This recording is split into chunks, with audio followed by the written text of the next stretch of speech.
इंद्रजीत की पत्नी है, इधर क्यों जा रही है? अभी जाके बताता हूँ इंद्रजीत।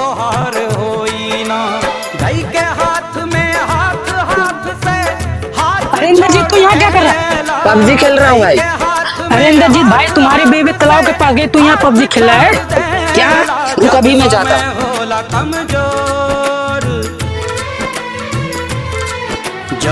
अर्चना अपनी जान क्यों देने जा रही?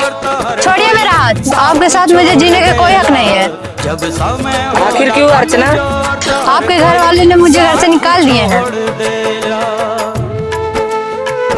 मेरा मुंह क्या देख रही है? जाओ निकल दे मेरे घर से। मनुष्य कहीं की जाके कहीं डूब मर। अरे पागल, मेरे घर वाले तुमको निकाला है ना, मैं नहीं निकाला हूँ ना। मानने से पहले मेरे बारे में एक बार सोच लेती।